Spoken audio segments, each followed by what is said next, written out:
My name is Eliana Rose Carter, and on the day I was supposed to become someone's wife, I found out I was someone else's daughter. It was supposed to be perfect, a seaside wedding, white orchids lining the aisle, the sound of waves crashing just beyond the altar. My groom, Nathaniel, stood there with a smile that had once made me feel safe. My father was already tearing up beside me as he prepared to walk me down the aisle. And then, the priest cleared his throat and asked the question no one ever expects a real answer to. If anyone has reason why these two should not be joined in holy matrimony, speak now or forever hold your peace. Silence. Until a chair scraped against the floor. A woman stood up from the third row, her veil covering half her face, not part of the wedding party, not someone I recognized. She held up a manila envelope in one hand and a trembling birth certificate in the other. I object, she said. Her voice was cold. Firm. I heard gasps ripple through the guests. My mother clutched her pearls. Nathaniel looked confused, then concerned. The woman stepped forward. Eliana Rose Carter, she said slowly, was born on June 11, 1997, but not to Michael and Janine Carter. She was born to me. I laughed, nervously. Surely this was a mistake. But then she added, and Nathaniel James Kent? That's your half-brother. Silence fell like a guillotine. I couldn't breathe. What are you talking about? I finally choked out. She handed the envelope to the priest, who opened it and went pale. This is a birth certificate. It shows your mother as Maria Kent. Your biological mother. My legs buckled. My father, no, the man I thought was my father, grabbed my arm before I collapsed. Nathaniel stepped toward the woman. This has to be a joke. My mother died in a car crash when I was 5. Yes, she said with tears in her eyes. I survived.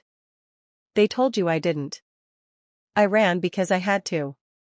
Because of him. She pointed directly at my dad.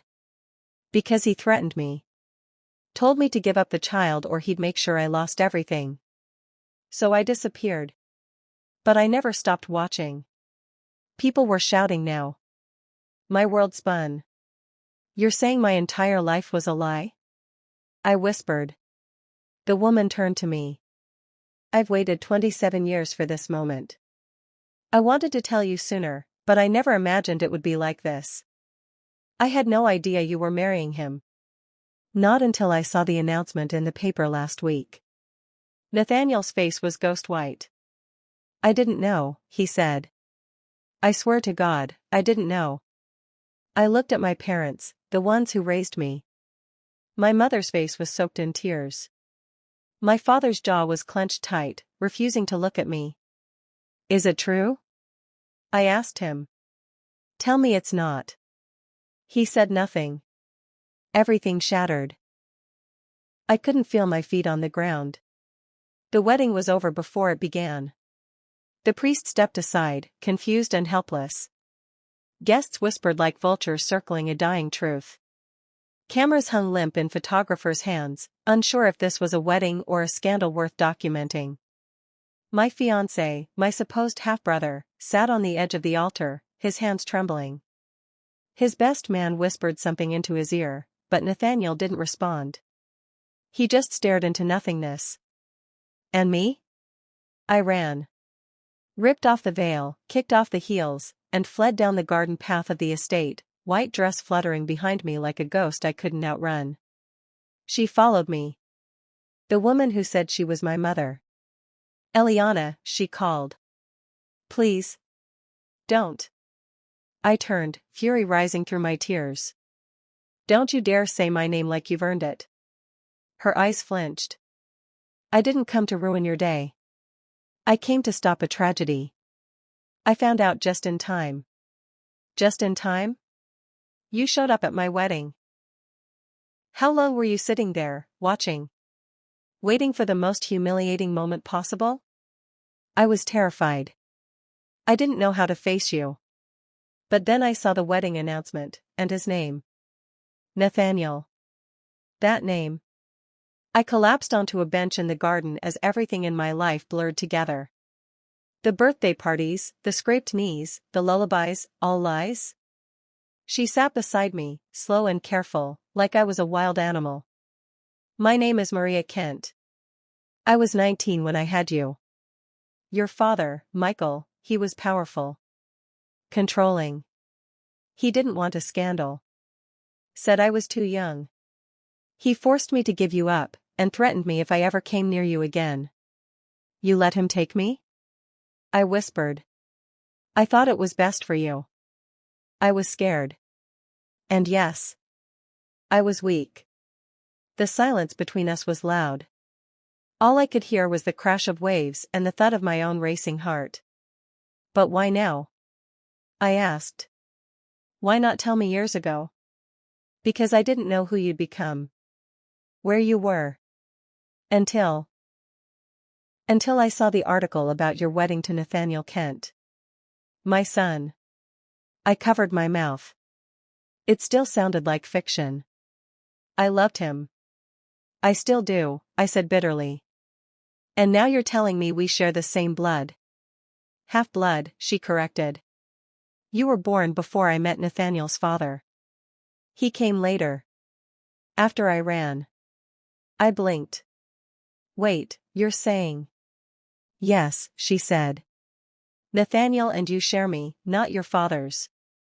You are not biologically related to him. I stared at her. Then down at my shaking hands. But we don't know that, do we? Not for sure. No, she admitted. We don't. But we can. I brought more than a birth certificate. She reached into her purse and pulled out 2 DNA test kits. I had Nathaniel's DNA. From a hospital record years ago. I just need yours. We can send it off today. And get the truth in 48 hours. I looked at the kit. The truth in 48 hours. Could I survive that long? The guests were gone. The decorations, trampled. The white chairs stood crooked in the sand, like forgotten relics of a ceremony that never happened. My bouquet had been crushed sometime during the chaos. I was in my childhood bedroom, or what I used to think was my childhood bedroom, staring at the ceiling fan spin in lazy circles. It had been 12 hours. 12 hours since I found out I might have been marrying my half-brother. 12 hours since my real mother showed up with a birth certificate like a ticking bomb. 12 hours since the DNA test was sent off. Nathaniel and I hadn't spoken since. But his text arrived at 1:04 a.m. Whatever the test says, I didn't know. I still love you. I didn't respond. I couldn't. Because what was love now? What did it mean when your entire identity was a jigsaw puzzle no one ever let you finish? The next morning, I went downstairs. My supposed parents were sitting at the table. My father stared at his coffee as if he could disappear into it. My mother looked as though she'd aged 20 years in one day. You lied to me my whole life, I said, standing in the doorway. Lied is a strong word, he muttered. No, it's the only word. My mother looked up, her voice trembling. We wanted what was best. You were a happy child. You never had to know. And what if I never knew? I snapped. What if I had married Nathaniel? What if we had children? Don't, she whispered. Please. I stepped back, disgusted. Maria, the woman who claimed to be my real mother, stood behind me quietly, holding a paper bag with breakfast in it. She didn't speak. She just handed it to me and walked outside. At least she didn't lie. Nathaniel called around noon. I let it go to voicemail. Again. But this time, I listened. Eliana. I'm losing my mind. I talked to my aunt. She said it's possible you're not my sister. That your dad, Michael, was already in your mom's life when you were born. That my dad came after. If that's true, then we're not related at all. But we have to wait for the test. I know it's hard. But I need you to believe I had no idea. And I still want you. I still want this. Us. I stared at the wall for a long time. Could love survive something like this? Could we? That night, I pulled out every photo album in the attic. Pictures of birthdays, beach days, scraped knees, and sleepovers. And yet, there was something off in all of them now. A haze over the memories. Like they weren't mine anymore. Who was I? The adopted girl who never knew? The abandoned daughter? The almost bride? Or just a broken heart waiting for a DNA result to decide her fate? I sat by the window all night. Waiting. Counting stars like seconds. I didn't sleep. My mind spun in circles, replaying every moment I'd ever shared with Nathaniel. Every kiss. Every secret. Every whisper in the dark. I kept asking myself one question over and over again. What if the test says we are related? At exactly 9:46 a.m., my phone buzzed. One new email. Subject, DNA test results, ready to view. My heart stopped. I stared at the screen, my thumb hovering over the link. I didn't want to know. I had to know. I clicked. Loading. Loading. The page came up. 2 names. 2 long strings of data. And 1 bold sentence. Conclusion: no biological relationship detected between the tested individuals. I blinked. I read it again. And again. No biological relationship. I wasn't his sister. I wasn't his half-sister. I wasn't related to Nathaniel at all. My legs gave out. I fell to the floor and sobbed into my hands. Joy. Relief. Anger. Confusion. They all fought inside me like wild animals. Maria, my real mother, must have been watching for the result too, because not 5 minutes later, she knocked gently on the front door. I opened it with tear-streaked cheeks. "We're not related," I whispered. She pulled me into her arms without saying a word. For the first time, it felt like she was truly my mother. Not because of biology, but because in that moment, she held me like one. Nathaniel called. I answered. "Did you see it?" he asked, breathless. "Yes." A beat of silence. "So, what now?" he asked. I didn't answer right away. Because that was the real question, wasn't it? Now that the lie is exposed, what do we do with the truth?